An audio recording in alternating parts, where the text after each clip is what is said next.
and today I'm with two of my really close friends, Nguyễn and Tùng.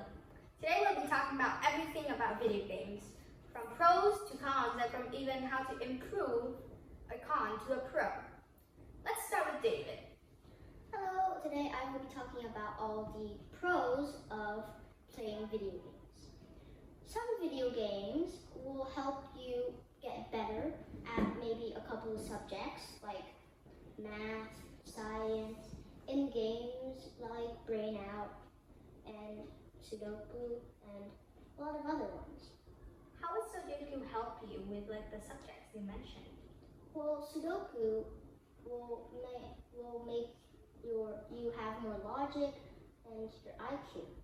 Oh my god. Yeah, some games also encourage teamwork, in which you will have to work with random people and you can play online. Well, sometimes there are VR games like soccer or online chess, or even online games that help you with learning like Duolingo. Yeah, but Duolingo isn't really a game, is it? It's more of a learning app. It's kind of like a game. Yeah, well, I mean, you do have lives and stuff. It's like hardcore. Hard mode game. And if you want to revive, you have to watch an ad. Yeah, but Very it's annoying. worth it. It's better than the cat one. True, but it's kind of annoying when you want to actually learn the language. Like Sudoku, Duolingo will help you learn a language, but if you have 3 lives, then if you get it wrong 3 times, doesn't mean you have to wait another day until you can redo it. Well, it's not that you don't have to wait another day. You just wait about a really long time for another hike to come in. I'm not sure. Is it worth it?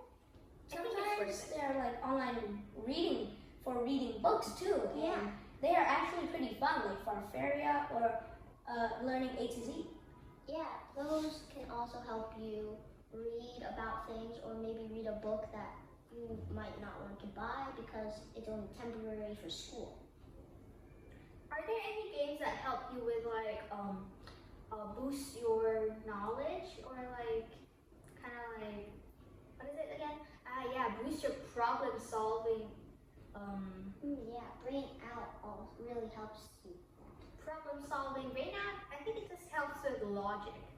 Problem solving, I think it has to be like homescapes or something. But Homescapes is a little bit far-fetched from I know. the real life world. So, I also know a bit of cons with playing video games.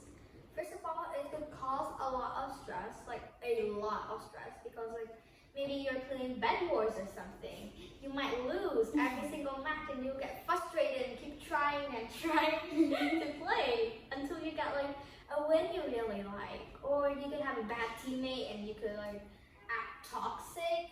That is really bad, because we don't encourage people to be toxic, right, David? Yeah.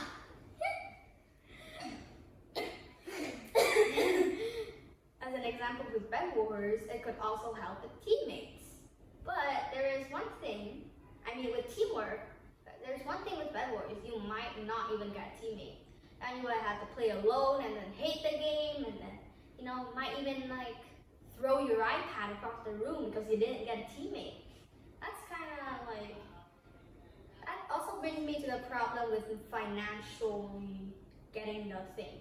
You might want to buy an Xbox or PS5 and you don't have the money, so you start to sell things around your house, sell your cupboard, sell your kitchen, Sell your cat.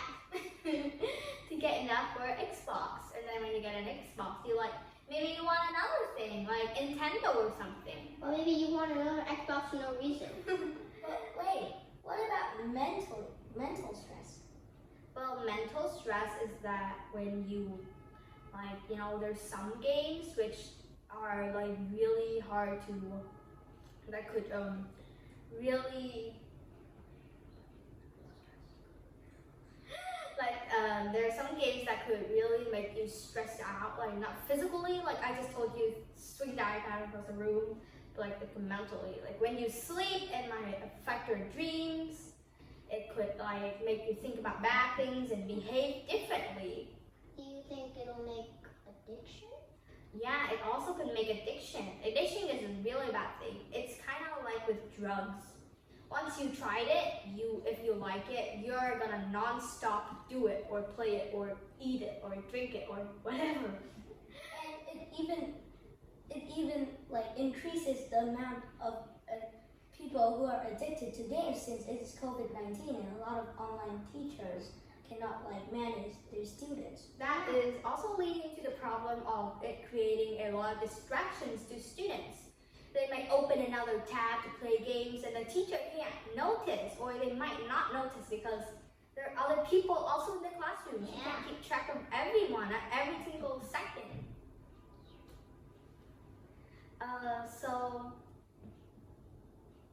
Wait, but what will happen if you stare at a screen for too long? Well, if you stare at the screen too long, your eyes would be really damaged and you might even be blind or have like blurry eyesight or even like wear glasses like all of us. Well, the eyes are a very important thing, and it doesn't really only affect the eyes, it affects the brain a lot too. Yeah. And sometimes you could get you need medical problems, since addiction or even more stuff like when you slam your hand, or when you just get physically stressed and when you get really mad, it can cause a lot of injuries. Yeah, you might even physically abuse yourself. There's also one problem. This is with online games. Like maybe this is with an online game on a computer. Maybe you go into Chrome, Google Chrome, and then you search up online games. You open an ad, and then you open a link, and then in there was an ad with bad things for children, like pictures with only adults could, like inappropriate pictures or like Yeah, videos. and some links might even bring viruses with them, and they might hack your computer. Yeah, it might hack your computer and hack your house, hack everything and take everything, and you lose everything just because you pressed a link. But how do we fix off the problems? Well, you can fix addiction and playing games too much by just setting screen time, a timer. For example, Google Countdown or screen time on iOS. And it could really improve your skills of not getting addiction, and you can reduce your gaming time. It could make you more responsible. Yes. And if you want to play less, you should tell your families and friends so they can encourage you to don't play too much. Yeah, well, what about if you really want an in-game currency, but you can't get it, for example, Robux, and you steal your mom's credit card? Well, because that is very bad, and you should not steal anyone's credit card. You should not really think about it, since it doesn't really do anything. But what it doesn't affect you IRL. But what if you get so addicted that you don't even think about all the cons and you just think about Robux? I want Robux! Give me Robux! Then that is a problem where you have to go to a therapist Yeah. or a doctor in the hospital. It could help you improve, and you might still want a little Robux, but not enough to steal your mom's credit card. Hey, give me 1,000 Robux over here. I'm gonna spend it all on a junk in the game I don't really like. Then, well, not only you should set a timer and tell your family and friends about it, you should also watch videos online to see how you can stop playing games, add block sites to the games, or just delete it. Delete your account, delete the game, and try and not think about it anymore, and it could give you a lot more things to do. And you should find hobbies to do when you are bored. For example, you could find a very nice thing you want to do, like basketball. And you can still play Just Dance because it can improve your health.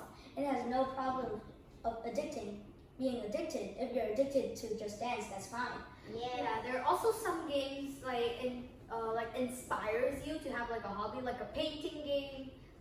It might be bad if you look at the screen too much to paint on digital things, but you could paint in real life.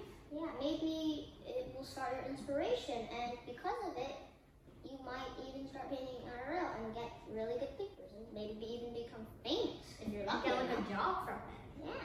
Oh, and you should also play in IRL in real life games. For example, marbles or just a lot of games, cars, and you should go to the playground, exercise, and talk to more people so you could expand your social circle. And I think with the problem with eyes, like not all people have that. Sometimes doing that might make your eyes better because your eyes are now more focused.